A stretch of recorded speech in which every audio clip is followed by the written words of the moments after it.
this makes them the biggest agency out there. It is to, I will say, battle these big tech platforms.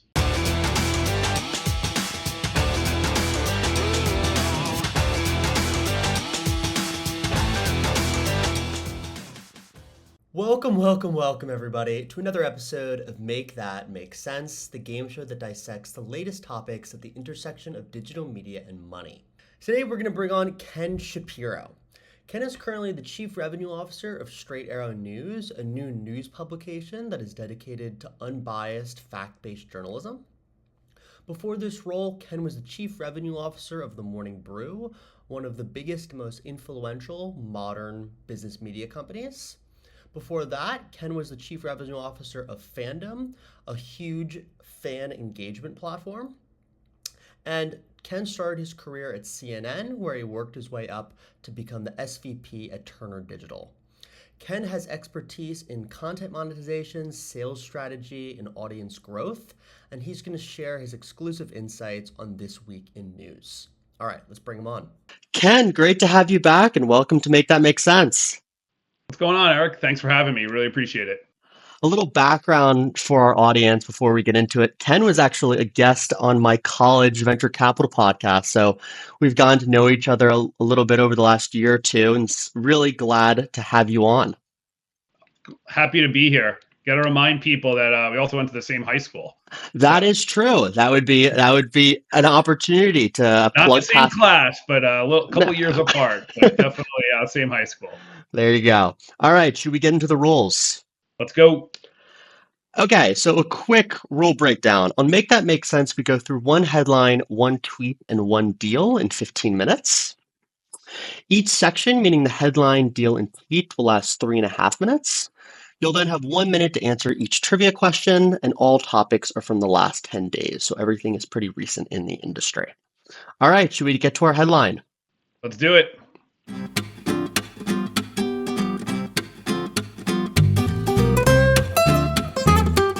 So Google has been under fire a lot, and this week is no different. Here we're seeing in this headline that this News Media Alliance is mad that Google's new policy update could possibly lead to certain media properties getting left out of search if they're attaching partner or affiliate content. Break down for me what this means for digital media publishers and why they see it as such a big threat. Yeah, absolutely. I think the simplest way to put it is that you start from Google's perspective. Google's always trying to give you the best search experience possible. So their goal is not to, de-emphasize all these news brands. But one of the algorithmic changes that they are really trying to take into place is that the content that on, I'll say, a publisher's page is really their content. And it's not about going to their site and then linking them out. So Google has all the right intentions, but as these publishers have built their traffic over the years, rely so heavily on Google. And one of the ways they have been monetizing beyond just ad sales has been affiliate and partner links. So if you go to most publishers, whether it's at the bottom of the page, it could be a shopping site, buy this, buy that, link out to here, link out to there. Google has made, I will say, the judgment that that is not why people are going to XYZ site. So the general gist here is Google's trying to provide the best search for the user. And so they have essentially want to change their algorithm so that when you search some topic, end up on that page specifically, that page gives you the best information and is not there to be monetized by clicking outside of that page. That's really the simplest way to put it. And, they want the DOJ and the FTC to change this policy because it's going to hurt, publishers' search rankings. And also, if it hurts their search rankings, will obviously also hurt their revenue. That's pretty much the gist of it. And you're dealing with monetizing in your new role and in your prior role, so you're very familiar with this type of thing. If Google is changing their algorithm, and that's going to happen, and you mentioned that publishers had relied partly on monetization through partner content. What do they do instead? What's another way to go about it? Yeah, I mean, listen, you're not going to get penalized for traditional advertising there that's keeping you on the website. What I think you have to do is really try to keep your users within your environment. Hmm. I think that's the simplest way to put it. You need to make your content sticky enough. Your job is not to send people somewhere else. And to me, this is about reprogramming your content on your platform so that people stay there. And it's not about just a landing page to send people somewhere else. That's Hmm. the simplest way to put it. It shouldn't be about an entry point, get the click, and then send, and then get your affiliate lead that way. This is about having the right content in the right place and not just doing it for search purposes. Incredibly interesting, and I highly doubt this will be the last we'll hear about this. So, Very true. looking to hear your updates down the road. Should we go to the tweet? Yeah, absolutely.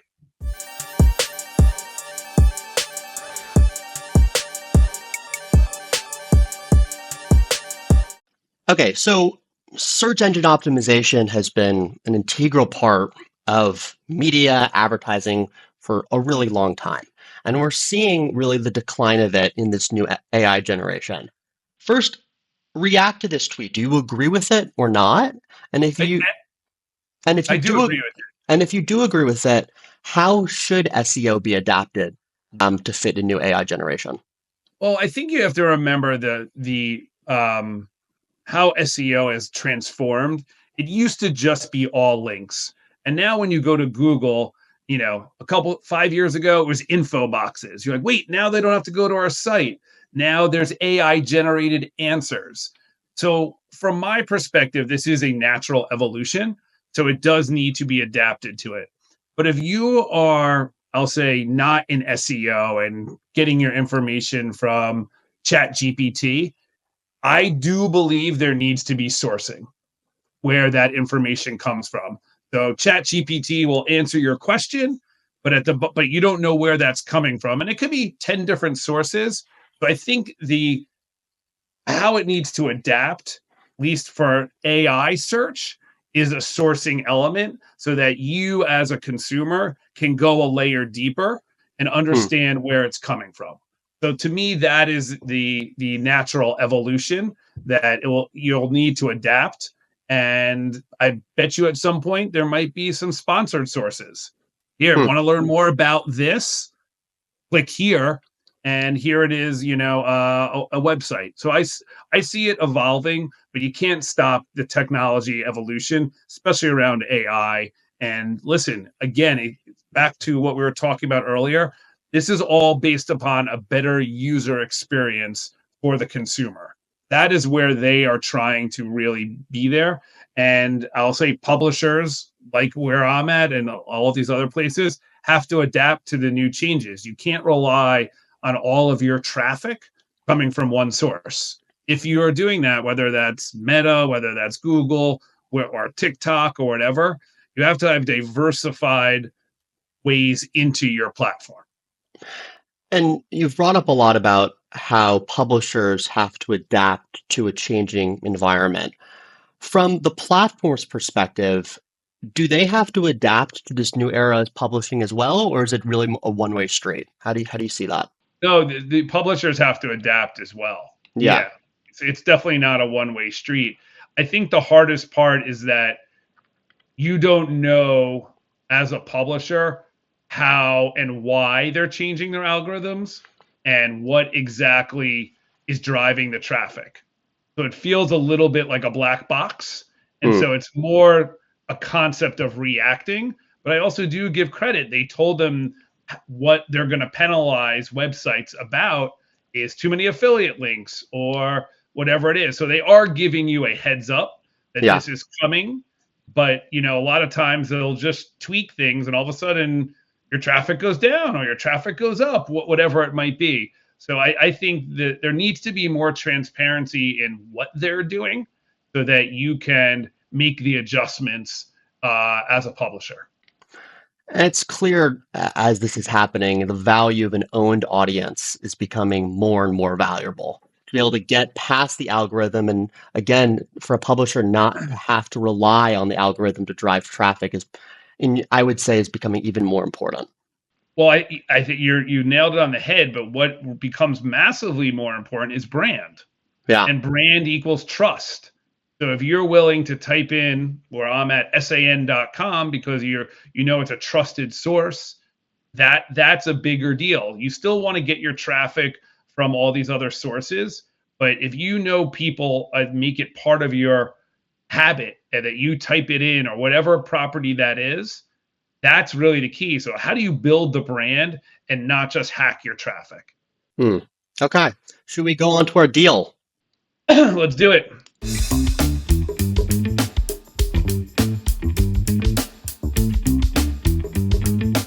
So, this was big news coming out of the advertising world yesterday with two of the biggest advertising holding companies coming together. We've seen big ad agencies struggle a lot. First, competing with big tech platforms and their in house ads, and also more boutique ad agencies that can maybe do things more efficiently. From your perspective, what does this deal say about the future of big ad agencies? Well, I think there's a handful of things it says. First, this makes them the biggest agency out there. I think number one, it is to, I will say, battle these big tech platforms. That could be Google or Meta, could be Amazon, whatever it might be. So there's scale by bringing these two together. But in every headline that I read, there's also efficiencies too. So efficiencies unfortunately means job elimination. But I think it's this combination of bringing two massive agencies together, taking the best of both of them, and to obviously make it one conglomerate.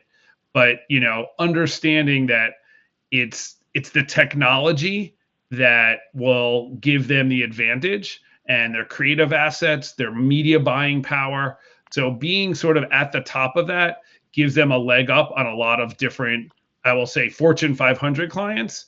But as you know, there are a lot of smaller clients out there that want speed, want efficiency, want creativity. Not that the big one doesn't, but I think when you think about a big holding company like that, these are for the biggest brands in the world. Hmm. And that's really, but and that's where I think they have a potential advantage. We're seeing a large expectation of increased media M&A going into 2025. What does this deal signify to you about ad tech's M&A environment in 2025?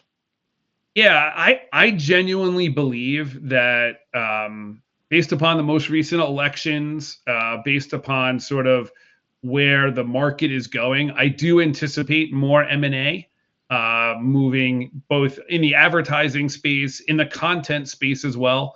I think you're going to see it with a lot of these cable, networks and conglomerates there. I think the ad tech space also will have the ability to merge together, or also be bought up by some of the bigger players. Because Hmm. you realize a lot of these, I will say, startups are 7, 8, 9 years old. They've gone through multiple rounds of venture capital money, and they're looking for some sort of exit. And a lot of times, if you're a bigger company, it's easier to buy than it is to build. So, can your product be differentiated, and can you bring in, I will say, AI expertise into, I will say, these bigger holding companies? And I would see maybe some of these bigger holding companies bringing in some more ad tech partners from that perspective, or the bigger platforms bringing in, I will say, AI technologies that will make their businesses more efficient. Hmm. All right. Well, we've gone past the serious parts and now arguably to the most important part, trivia. Do you want to get your trivia hat on? Okay, I'll go find it. So this first one is a simple true or false. Tell me what you think. Facebook became profitable in 2007. I think of the timing. I'm going to say false.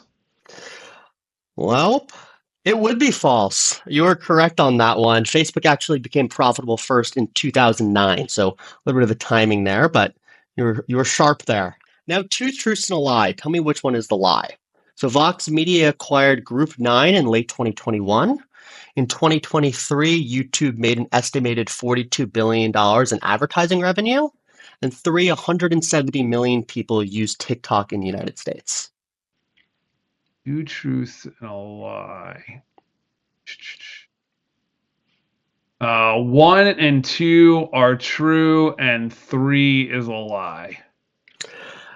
Close, but it actually is option two. You're on the right track. We have YouTube actually made $31 billion in advertising revenue last year. Okay. So I thought TikTok was higher, or that's where I went a little wrong. I knew it was in the billions. I didn't know how much YouTube made. It's hard to confuse a Hills alum, as I know, but we'll do better next time. Well, Ken, really appreciate you coming on. I hope you enjoyed it, and looking forward to maybe having you on again soon. Absolutely, Eric. Thanks for having me, and I'm more than happy to join again. All right, thanks, Ken. Take care.